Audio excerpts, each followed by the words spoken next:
Ofer Shelah, thank you so much for joining us. So, two things on the table this week. The current Chief of Staff, Aviv Kochavi, he's ending his term, and a new Chief of Staff is entering office, Herzi Halevi. Let's speak of both and start with the outgoing Aviv Kochavi and what he has and hasn't achieved during his 4-year term. If you had to highlight his achievements, what would you say? First of all, I think operatively, what the IDF was not asked to do much, campaign-wise during his term, but what was done properly on the military side. Both two sort of rounds, you wouldn't call them major campaigns in Gaza, and in what is called the campaign between the wars in the north. And so in that respect, I think he can definitely sum things up on a positive note.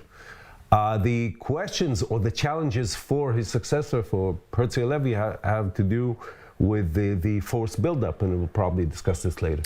So let's stick with Aviv Kochavi. You've touched the Gaza issue, which was dealt with but haven't been solved. You've touched the northern issue, which was dealt with but haven't been solved. And that's, on both fronts, there is a standstill. Yeah, but this does not have necessarily to do with the Chief of Staff. This has to do with Israel having no clear policy, what it wants in Gaza. And basically, what let's say the objective given by the politicians to the army in any round that we have in Gaza since 2009 is have it over with as quickly as possible, and let's go back to the situation before. Although if there is one change in regard to his predecessors, is that Kochavi practically spoke of definite win in wars, which he hasn't achieved, obviously, because there is no win in Gaza. Yeah, but first of all, there's a lot of discussion, what does military victory entail in this day and age, and this not only in Israel. But definitely what you saw is Israel, and I'm not talking about the army right now, Israel really basically content, and then this has to do with this side of the political map and the other side. There's no change there. Basically content or finding no better alternative to the status quo. And the status quo, while the status quo is strengthening Hamas, because no matter the outcome of the military campaigns, and we could discuss those, Hamas is strengthening its position as leading the viable Palestinian way of confronting Israel. The PA, Mahmoud Abbas's rejection of terrorism is not working.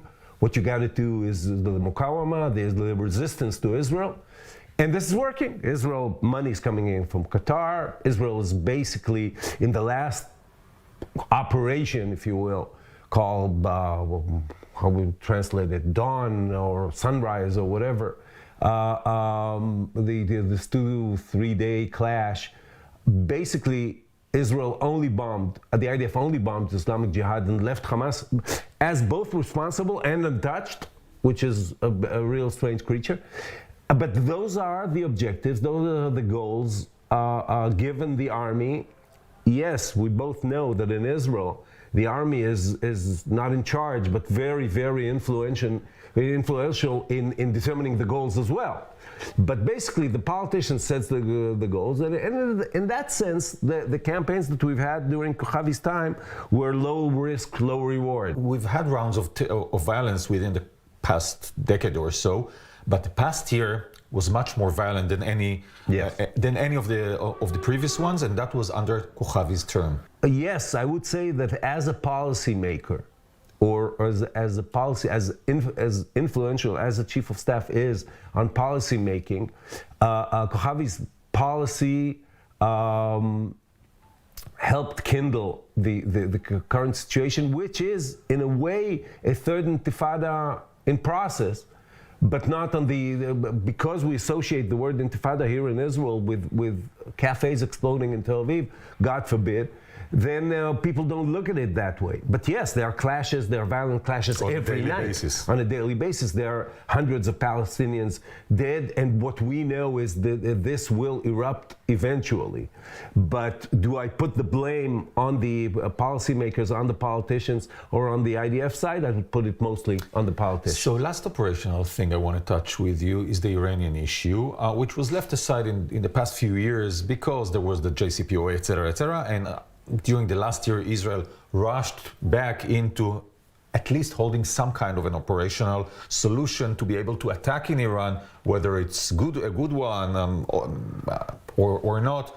It's not for us to decide, but that's something that happened within the past year or so. Yeah, but that has to do with force buildup. This was not an operation. Now, I don't want to get into the details, but I'll say this. I doubt very much that yes, there is a larger emphasis. Yes, there's a lot of money and resources put into it. I don't think that the chances, because this is not weighed, once again, this is not weighed like the PM at that point of time would sit on the table and what are your options and so on. The decision-making process will not be like this. Is the IDF more ready for an attack on Iran? I'm not sure.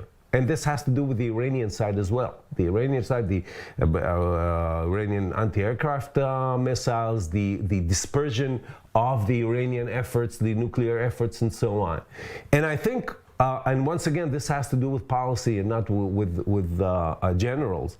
I think Israel's policy, and I think we discussed this in the past, both the Netanyahu government and the Bennett Lapid government pushed Iran towards a nuclear bomb and not the other way around. And the relationship with the United States of this present government, I don't think put the Americans very much on our side. So the whole thing is much more complicated than the question, what can Israeli military aircrafts achieve if they attack Iran? And on that front, we really don't know. So Kochavi's term was touched both by the coronavirus, which held half of his term, and the changes within the Israeli government. I think he dealt with 4 defense ministers and 3 different prime ministers and changes of government. And that didn't enable him to hold a firm program, even to do anything practically, which is further than being able to operate the current army. And that's a huge burden for a chief of staff. Yes, of course. During his whole term, for very short, limited time, there were state budgets.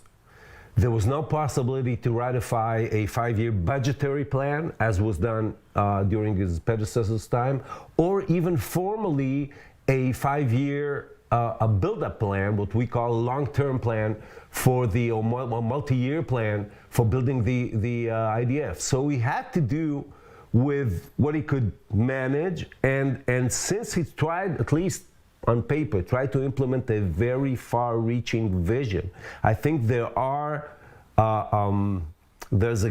gaps between the vision he put forth and the situation on the ground. And that gap, I think, would be the greatest challenge for Herzi Halevi, because his vision is really interesting and really is trying to solve some of the problems that not only the IDF, but every army in the world is grappling with today, especially the use and the objective of using ground forces. And his ideas that had to do with a lot of technology and a lot of what is called in the United States multi-dimensional battle, and integrating things together and so on, it's a very bold vision, but I think right now there are major gaps in the IDF. You've touched the political turmoil in Israel, which is ongoing. Yes. That has touched the army as well. The army has been, sacred for years. Now everybody, you see how people deal with generals, how they talk to generals, how they deal with soldiers. You see what soldiers enable themselves to do, or how they let themselves speak, etc., etc. And that, came out on speed during Kochavi's term, and that's something that is here and it is here to stay, and which we didn't have to deal with in the past, at least not at such extent. Yeah, but I'll say this. Unlike his predecessor, Gadi Eisenkot, who sort of came to a head-on clash with this Israeli reality, this political reality, or even the realities between Israeli society in the Elor Azari case and in other cases, and took a very firm and clear stand. The political turmoil, in a way, helped Kochavi sort of walk between the drops, because everybody was so concerned with 5 elections in less than 3 years, with the Netanyahu question, which doesn't have any direct ramifications on the army and so on. So the other subjects did not really come to the fore, only at the end of his term. And that sort of enabled him not to take a stand that made his predecessor, who's now a politician, of course, be identified politically against his will.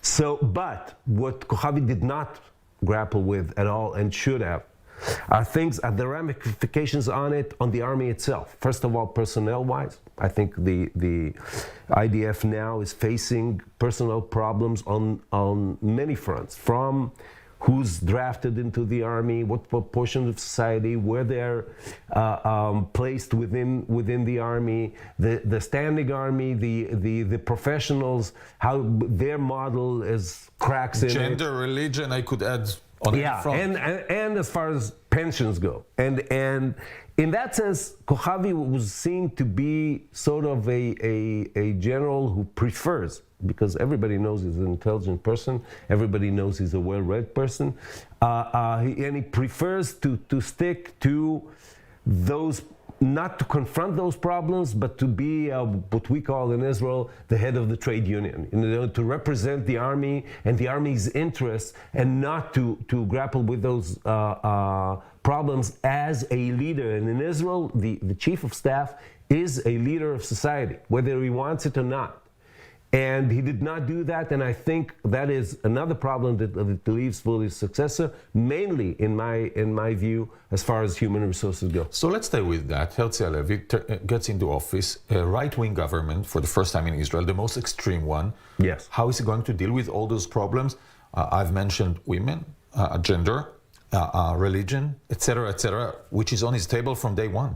Yes, and this present government, we don't know exactly what they're going to do as far as the draft goes, but there's a possibility, and it's within the agreements that the government with the coalition was based on, that they're going to pass a law that basically is going to, for the first time in Israel's history, to exempt a whole section of society, the Haredi young men, from serving in the army.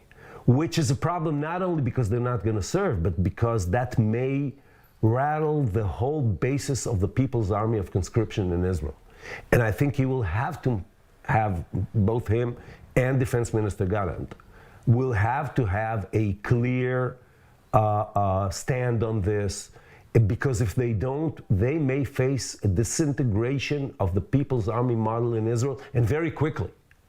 And I'll say, because young people who are not religious will say, "Why do I serve for others? I don't want to serve." I really don't understand why this has not happened yet. I mean, I do have my ideas, but it's strange that it didn't happen yet, and it most definitely will if there is a law, because everybody knows the Haredi young men don't go into the. But once it's legal, it's become a law in Israel that says a whole group of Jewish society in Israel is exempt from military service, while others serves. There will be the first secular, non-religious Israeli that will go to the Supreme Court and say, according to your principles, according to the principle of equality, I ask not to serve. And I don't know what the Supreme Court would do. And that may be politically, that may of course create a clash between the Knesset and the coalition and the Supreme Court. But to our point, that would be a major problem for the chief of staff of the IDF. If you would have been his advisor, what would you tell him to do in order to tackle that problem before it reaches his table, before there is such a law? To make it clear to the Prime Minister and to everybody involved, And of course, the spearhead of that should be the Minister of Defense, because the IDF chief is not a politician, even though what I'm talking about is not a political stand. He may say you may do right or pass any bill you want, but I'm telling you that if you exempt a portion of society, a segment of society from military service by law, you will bring down there's a very distinct possibility that you will bring down the whole model of conscription and the IDF as a people's army. If the politicians decide to go about it anyway, well, he may resign. I don't think he will, and I wouldn't in his shoes. But he has to make it clear, and he has to make it clear publicly, because he will, as the leader of the IDF, he will bear, and of course the IDF in general will bear the consequence. In a strange way, you know, if an alien landed here and would have been asked what's Halevi's main challenges would be, he would say Iran, Gaza, Lebanon, blah, blah, blah, all the operational fronts. We both agree that on those, he can change very little, because the situation, as you've mentioned, Gaza, Northern Front, are about to be very stable. There is stability on all of them. Sort of, maybe the Palestinian, the West Bank might shake and go into a third intifada that you've mentioned before. But the internal problems of the Israeli society, who serve and who don't, budget, gender, etc., are the main task on the table much bigger than any of the others? I don't totally agree. First of all, if there is a full scale, but let's say and this is a very probable scenario, that Mahmoud Abbas passes away, there's no clear successor, and the PA just disintegrates.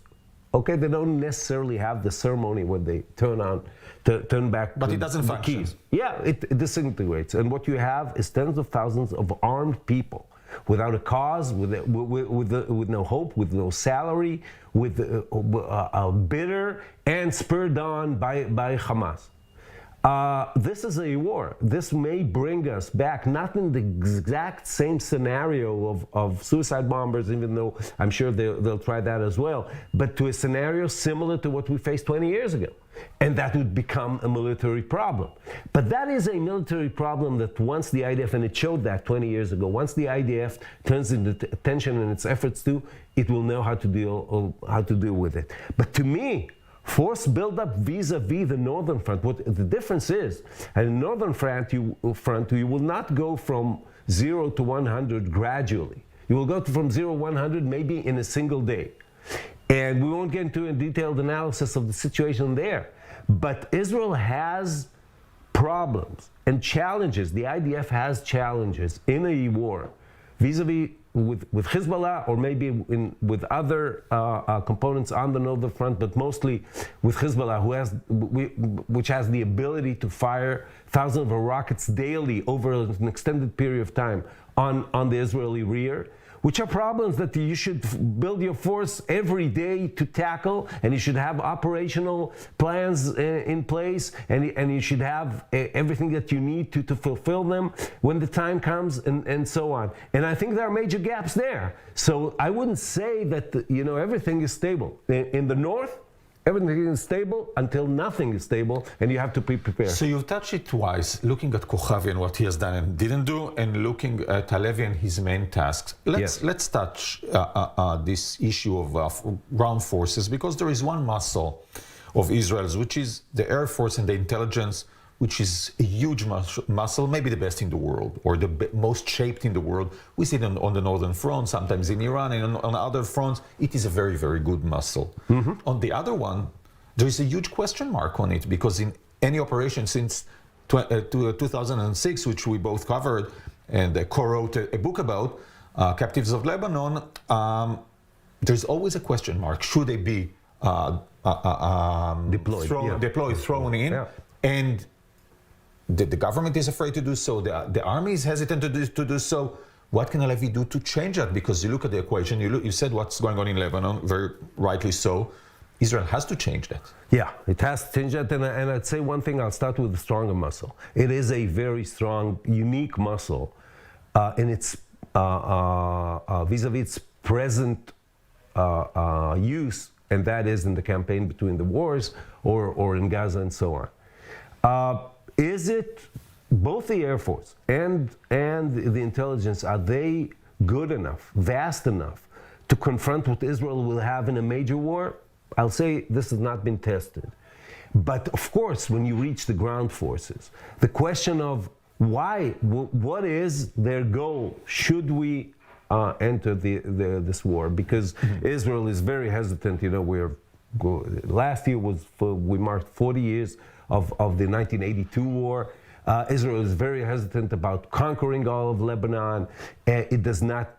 There's no real objective like you conquer Beirut and so you bring down Hezbollah and the war is over. It wasn't over for the Americans when they conquered Baghdad and so on. So those questions and the operative plans that stem from the answers and the force builder towards that, right now there's a feeling in Israel that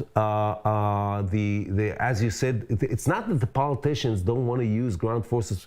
One question is, of course, the question of casualties and the Israel's ability, Israel society's ability to bear casualties. I have my own opinion on that. But the professional question for the IDF, what do we do in case of war? And so the answer you always hear is basically, if I make it colloquial, we're going to bomb the hell out of Lebanon. Will we win a war by bombing the hell out of Lebanon? Will we have a shorter war if we do that? Because every day we may bomb the hell and everything else out of Lebanon, but they'll still fire thousands of rockets on Israel every day, and they have an arsenal of over 100,000 warheads, and so on. So do we have the ground forces? And do we know what to do with them? And when I say ground forces, I mean ground forces with Air Force, with intelligence, but to Air Force and intelligence in scales of war and not in scales of what we would term as special operations. Ofer Shelah, pleasure as always. Thank you so much.